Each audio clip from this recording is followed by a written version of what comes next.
Hello friends, welcome to Automobile Teacher YouTube channel. අපි අද බලමු රේඩියේටර් කූලන්ට් කියන්නේ මොකක්ද කියලා. අපි සිංහලෙන් කියනවා රේඩියේටර් සිසිලන කාරකය කියලා.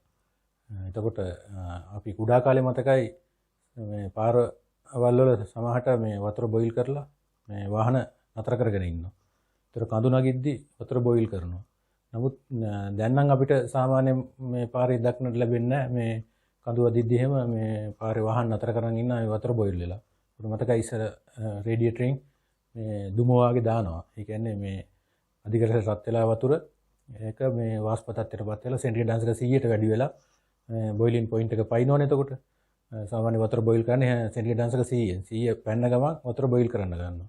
එතකොට ඒක ගැටලුවක් වුණා. නමුත් ඒ කාලේ කූලන්ට් කියලා જાතියක් අඳුන මේ නිෂ්පාදනය කරලා තිබුණේ නැහැ. නමුත් දැන් අපිට දීලා තියෙන රේඩියේටර් කූලන්ට් එකයි. එතකොට මේකෙන් කරන්නේ බොයිල් වීම ගොඩක් දුරට පාලනයක් කරනවා. ඒක ලොකු දෙයක්. එතකොට අපිට සෙන්ටිග්‍රේඩ් අංශක 100 පැන්නත් ගැටලුවක් එන්නේ මේක සෙන්ටිග්‍රේඩ් අංශක 400 දක්වා උෂ්ණත්ව පරාසයක තියෙන නිසා. ඉතින් අපිට 400ක් වගේ යනකම් මේක බොයිල් කරන්නේ නැහැ මේ කූලන්ට් එක. නමුත් ජලය සෙන්ටිග්‍රේඩ් අංශක 100 දී බොයිල් කරනවා. ඉතින් ඒකට විසඳුමක් වශයෙන් තමයි මේ රේඩියේටර් කූලන්ට් එක කිව්වේ. එතකොට රේඩියේටරේ සාමාන්‍යයෙන් මේ කූලන්ට් එකෙන් කරන ප්‍රධාන කාර්යය තමයි වතුර බොයිල් වීම පාලනය කිරීම. අනිත් එක තමයි මේ සිසිලන පද්ධතිය. අපි කියන කූලින් සිස්ටම් එකේ රේඩියේටරය ඇතුළු එන්ජින් බ්ලොක් එකේ වෝටර් හෝස් තියෙනවා, වෝටර් ජැකට්ස්. ඒ සියල්ලගේම මලකට තැම්පත් වීම පාලනය කරනවා. නමුත් කලින් අපි වතුර දාපු එන්ජින් වල මේ රේඩියේටර් මුඩිය මේ අරිද්දි අපිට බලා ගන්න පුළුවන් මේ මලකඩ පාට මේ ගුරු පාටට තැම්පත් වෙලා තියෙන මලකඩ. ඉතින් මේ එතකොට වෙන්නේ මේ රේඩියේටරේ බ්ලොක් වෙනවා. ඇතුළේ තියෙන ජල කුහර, ඒ කියන්නේ මේ සිසිලන පද්ධතියම බ්ලොක් වෙනවා. එතකොට ජලයට තාපය අවශෝෂණය වීම අඩු වෙනවා. එතකොට හීට් එක වැඩි වෙනවා. අපිට ඕන මේ හීට් එක උපරිමයෙන් රේඩියේටර් මගින් කූල් කරන්න. ඒකට තමයි රේඩියේටර් එකක් දාලා පෑන් එකක් දාලා තියෙන්නේ. ඉතින් මේකේ ප්‍රධාන කොටස් තුනක් මම හඳුන්වලා දීලා තියෙනවා මේකේ වෙන රාජකාරිය. පළවෙනි එක තමයි රේඩියේටර් සහ සිසිලන පද්ධතියේ මල බැඳීම සහ අපද්‍රව්‍ය තැන්පත් වීම පාලනය කිරීම. ඊළඟ දෙවෙනි එක ඉහළ උෂ්ණත්වවලදී බොයිල් වීම පාලනය කිරීම. ඊට පස්සේ තුන්වෙනි එක පහළ උෂ්ණත්වවලදී මිදීම පාලනය වීම. ඒ කියන්නේ දැන් සාමාන්‍යයෙන් සීත රටවල අපි මේක පාවිච්චි කරොත් වතුර පාවිච්චි කරුවොත් ඒ පැරණි ක්‍රමයටම උදේට මේ වාහනේ පණ ගන්නවන්න බෑ. මොකද වතුර මිදිලා. එතකොට මේ එන්ජිම කරකැවෙන්නේ කියන වෝටර් පම්ප් එක හිර වෙලා තියෙන්නේ. එතකොට අපිට ලොකු ගැටලුවක් මතුවෙනවා. ඒකට මේ විසඳුමක් වශයෙන් තමයි මේ කූලන්ට් එක අඳුල්ලා දුන්නේ. එතකොට මේ සීත රටවලට මේක අපිට අදාළ නැහැ. සීත රටවලට අදාළ සීත රටවල උදේට පහසුවෙන් පණ ගන්නන්න පුළුවන්. මොකද වතුර මිදිලා නැති හින්දා. නැත්තම් වෝටර් පම්ප් එක ඩැමේජ් වෙනවා. සාමාන්‍යයෙන් අපේ රටවල හිම මිදෙන්නේ නැහනේ. අයිස් මිදෙන්නේ නැහැ. ඒකේ ගැටලුවක් නැහැ. අපි ඝර්මකලාපීය රටක්, සමගයට ආසන්න රටක්. එතකොට මේ අපිට මේ වතුර මිදීම බලපාන්නේ නැහැ අපිට. අපිට මේ වාහනේ ඒ රටවලට අරන් ගියොත් තමයි මේ ගැටලුව මතුවෙන්නේ. එතකොට අපි අනිවාර්යයෙන්ම කූලන්ට් දාන්න ඕනේ. නැත්නම් කූලන්ට් දාගෙන යන්න ඕනේ. නමුත් අපිට තියෙන ගැටලුව තමයි මේක බොයිල් වීම පාලනය කිරීම. අර කඳු අදිද්දා මේ ගැටලුව ගොඩක් මතුවෙනවා. අපි අඩු ගියර වල දාවනේ වෙන්නේ බරක් අරගෙන සමහරට ලොරියක් බස් එකක් වගේ. එතකොට මේ බොයිල් වෙන්න ගන්නවා. එතකොට මේ කූලන්ට් එක දාපුවාම මේ බොයිල් වීම පාලනය වෙනවා. මොකද සෙන්ටිග්‍රේඩ් අංශක 100 පැනලත් මේක ඔරොත්තු දෙනවා. 200 300 ගියත් මේකේ ප්‍රශ්නයක් නැහැ. වතුර බොයිල් වෙන්නේ අපිට ගමන ගිහිල්ලා එන්න පුළුවන්. අනිත් එක තමයි මේ සිසිලන පද්ධතියේ මල බැඳීම අපද්‍රව්‍ය තැන්පත් වීම පාලනය කිරීම තමයි ලොකුම දේ. මොකද ජලයට මේ උෂ්ණත්වය අවශෝෂණය වීම අඩු වෙන්නේ මල බැඳුනහම. එතකොට මල බැඳෙන්න ප්‍රධාන හේතුව මේ අපි නිකන් ජලය දැමීම. ඒතකොට ජලයේ මේ සිද්ධිය වෙනවා. මොකද මල බැඳෙන එක වැඩි ජලය දාපුවා. ඉතින් මේක මේ ඔයිල් එකක් වගේ මේක. ඒ හින්දා මේකේ මල බැඳෙන්නේ නැහැ.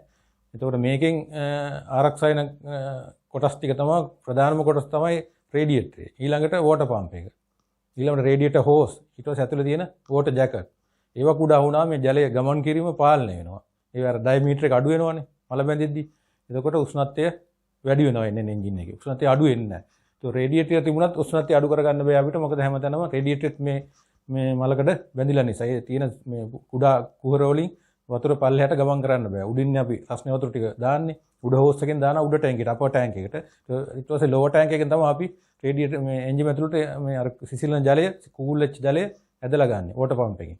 එතකොට මේ ජල කුහර රේඩියේටරේ තියෙන ජල නල මේ සිහින් නල තියෙන්නේ. ඒ වගේ ගමන් කරන්න බැරි වුණාම රේඩියේටරේ සිසිල් වීම අඩු වෙනවා. එතකොට වෙන්නේ එන්ජිම රත් වෙනවා. ඊට පස්සේ බොයිල් වෙන්න ගන්නවා. ඉතින් නමුත් මේ අපි දැන් සාමාන්‍ය වාහන නිෂ්පාදක මේක දාලා එවන්නේ. ඒකට අපි සමහරට රේඩියේටර් එකක් ඩැමේජ් වෙලා වතුර ඇරලා වතුර ලීක් එකක් වුණොත් අපි මේ කූලන්ට් ටික ඒකට අහක ගිහිල්ලා තියෙන්නේ. ඒකට ආයේ වතුර දානවා අපි. වතුර දාන්න එපා කවදාවත් ඒ අලුත් වැඩියාව කරලා මේ රේඩියේටර් කූලන්ට් එකක් දාන්න. ඒතර කූලන්ට් එකක් අපි අඳුරගන්නේ මේ හරියටම දැන් කඩේ තියෙන එක එක වර්ගයේ කූලන්ට් එක නිෂ්පාදකයා නිෂ්පාදනය කරපු කූලන්ට් වර්ග තියෙනවා. ඉතින් සමහර තියෙනවා වතුර කලවම් කරපු එක.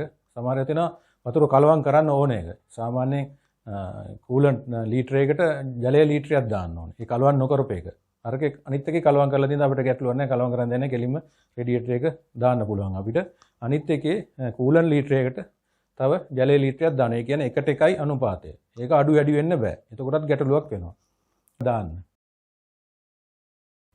සාමාන්‍යයෙන් පෙට්‍රල් වාහනයක නම් මේක දාලා කිලෝමීටර් ලක්ෂ 2ක් දුවන්න පුළුවන්. එහෙම නැත්නම් අවුරුදු 5ක්. කිලෝමීටර් ලක්ෂ 2කින් මාරු කරන්න ඕන. එහෙම නැත්නම් අවුරුදු 5න් මාරු කරන්න ඕන. ඩීසල් එන්ජිමක නම් කිලෝමීටර් ලක්ෂ 6ක් දුවන්න පුළුවන්. එහෙම නැත්නම් අවුරුදු 4යි. එතකොට අවුරුදු 4ක් කිලෝමීටර් ලක්ෂ 6 දිවෙ නැත්නම් අවුරුදු 4කින් මේක මාරු කරන්න ඕන. එහෙම නැත්නම් කිලෝමීටර් ලක්ෂ 6න් අනිවාර්යයෙන් මාරු කරන්න. මොකද මේකේ තියෙන ක්වොලිටි එක ඉවරයි. ඒ කියන්නේ නැවත ආයේ රේඩියේටරේ මලකට තැම්පත් වෙන්න ගන්නවා. ඒ නිසා මේක අනිවාර්යයෙන්ම ඒ කාල සීමාව තුළ මාරු කරන්න වෙනවා. එතකොට රිසර්ව් ටැංක් එකට ඔයාලා කවදාත් වතුර දාන්න එපා. ඒකටත් මේ මික්ස් කරගත්ත කූලන්ට් එකම දාන්න. එහෙම නැදැම්මොත් වතුර දැම්මොත් මේකේ තියෙන අර රේෂියෝ එක වෙනස් වෙනවා. එකට එකේ අනුපාතය. ඒ නිසා අනිවාර්යයෙන්ම රිසර්ව් ටැංක් එකට කූලන්ට්ම දාන්න අඩු වෙද්දි ඒකේ මැක්සිමම් ලෙවල් එකට එතනින් උඩ දාන්න එපා.